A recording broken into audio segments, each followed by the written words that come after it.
Hey, what's up, party people? Zack Miller here, and today is day 5 of day 42, where myself, and I, Zack Miller, will be reading you pieces of Anomaly.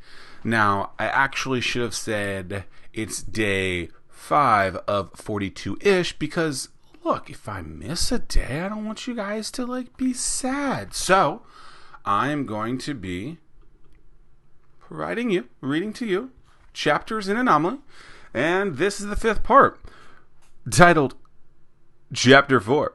Who is your target customer? Whenever I hear the word who, all I want to do is just sing that song. Who are you? Who? God, that is absolutely amazing. I want to know who you are. So hit me up at Zack Miller Says everywhere in the universe. So, this is another edition of your favorite person in the world, me, Zack Miller, reciting Anomaly, how to finally stand out from the crowd. Here we go. Chapter 4. Who is your target customer? Brands spend billions a year using the shotgun approach of spraying their message and praying someone will call or reach out to them directly, meaning they basically, aren't targeting anyone, or they're very loosely targeting, and so they'll spray. So think about you're watering your grass, you have your hose, and they're spraying, and hopefully some of that water or messaging gets to the right thing. So if you have a weed in your grass and it's a 5x5 lawn and the weed is 1 inch of that 5x5 5 foot by 5 foot, and you spray the whole thing, well, number one, it's unnecessary. All you had to do was go to that one little thing, but that's the spray and pray method. It's effective to learn who your target customer is and reach out to them directly, especially when you're just getting started. Reaching out to them directly. How many times do I have to say that word? Directly.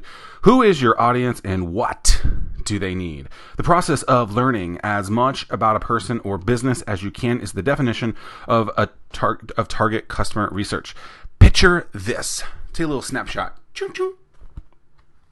That's not really what a camera sounds like, but choo choo. Picture this. You're a CrossFitter, vegan, stay-at-home female athlete, but you receive advertisements for men's work boots. Seems odd, and it is. All too often, brands and personalities are targeting their customers completely wrong. They're wasting time and money trying to get attention from people who will never become their customers. Now, anyone saying, well, maybe the wife of a husband is buying the person's work boots. I should have added in this single then, okay? Because this person is not purchasing for any men. These are the people around you right now, primed and ready to become your customer. I like to call this the low-hanging fruit. You could probably live your entire business off of low-hanging fruit. Yet people don't. Some of these people you likely already know. Someone somewhere is looking for you and what you have to offer. It's up to you to figure out who, think back to the song I just sang, and where they are. Your target customer is someone who meets a series of criteria that you determine from dissecting your current customer base. If you don't have a current customer base, you're going to make some predictions, some assumptions, and edit as you gain more information. This is called a customer pivot. So if you're new at this, you're trying to figure out, take an educated guess. This is who I think the person is. This is where I think they hang out. Maybe they have similar traits to you. And take a stab at it. Figure out if that's the right fit or not. Standard demographics such as age, gender, height, weight, and race can be used, but it's harder to only use those things. Look for a deeper understanding with things like where they vacation, what they eat, where they went to school. West Virginia University is always the best. Brands they wear, where they live, and what they like and follow on social media, what language they speak, and how adventurous they are. Literally, you can find someone, let's say that you have a friend and you want to know what they like. You can literally go to their page, look at interest, and literally you can see all the things that they like. Not like the individual post. You can do that too by just scrolling. But if you just go to their page and then interest, you can see all the things that they like from a page perspective. That's some pretty fascinating information.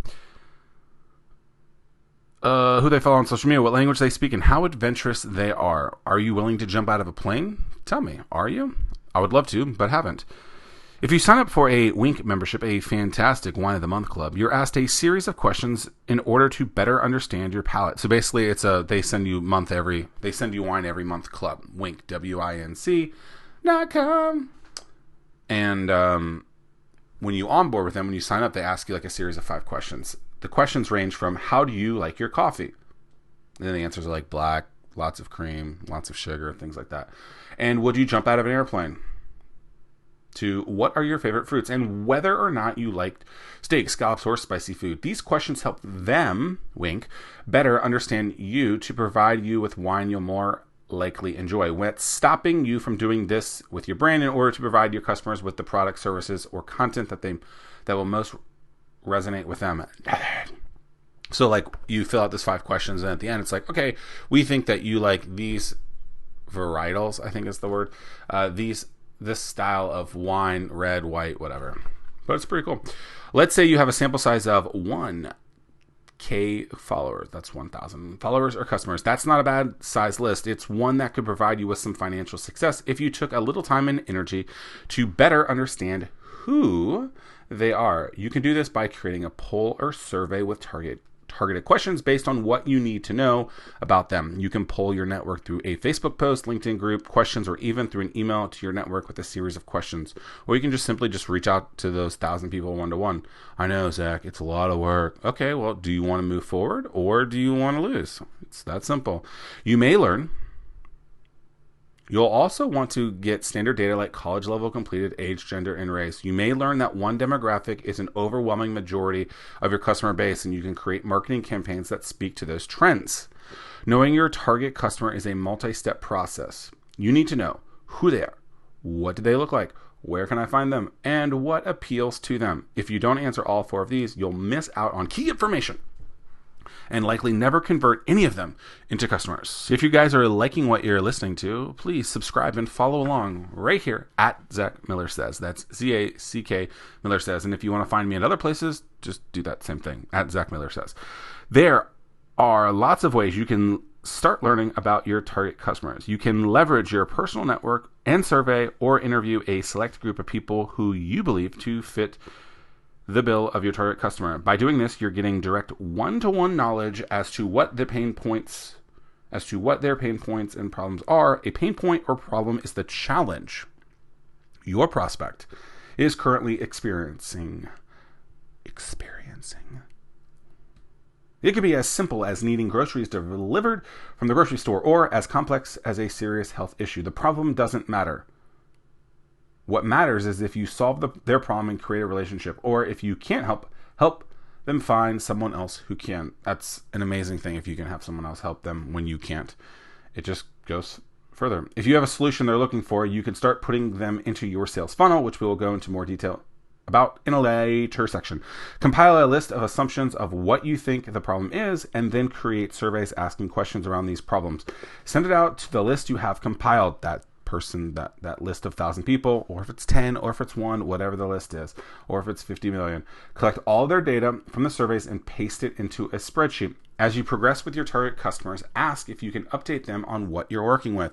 That way you can tell them, hey, I have this idea that I'm going to build this new service for you, and since you answer this question over here, I thought that you might want it. That's low-hanging fruit. With every person you have a conversation with, ask if there's someone else that you could be talking to. Maybe they know someone else that fits your target customer profile. This could be a referral, but since you're not selling anything, there should be quotation marks here, yet. It's more of a warm lead. A warm lead indicates that the person has either shown interest or someone has informed you that they may be a good fit. A cold lead means that the person has shown no sign of interest and you're just testing the waters. If they say yes, ask how you could contact the new person or group. Let's say you create a marketing and branding set for one demographic, but then like a marketing and branding set is like a campaign or like information or something that's towards a very specific person. because that's what I just told you to do, right? The assumptions based on that. Then you learn that you were wrong, or something changes with that demographic and it's no longer your target customer. This is really important here. Any marketing that you were using should be edited or removed, as it will be speaking to someone that you have proven is not a good fit. All too often, brands all across the board learn this information. Businesses learn this information and they continue to market towards those people, even though their data proves that they are not the right fit. If a person is trying to sell a dog owner, but they don't own a dog, and they never will, maybe because they're allergic, that is what I'm talking about. When you learn these things, like, why do you get this data if you're not going to use it? Now that you have a better understanding of how to consume Anomaly, you'll be taken through 3 parts. Yes, you heard that correctly. 3 parts. Understanding the sales funnel, becoming the anomaly, and anomalies in the wild. Understanding the sales funnel will detail why it takes multiple steps to get the results you desire. Becoming the anomaly details techniques that get amazing results. Finally, anomalies in the wild, my favorite part, just the name, I like it, walks you through case studies of individuals and companies who have become an anomaly by using specific tools and or mediums. Roadmap, which is how you start using this in your own day-to-days.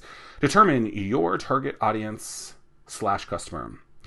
Using standard demographics like age, gender, race, annual income, plus deep demographics like where they hang out, how they speak, what do they like, where do they spend money, what do they drive, and where do they go to school, etc. I like saying / because it's funny, but basically it was determine your target audience or customer.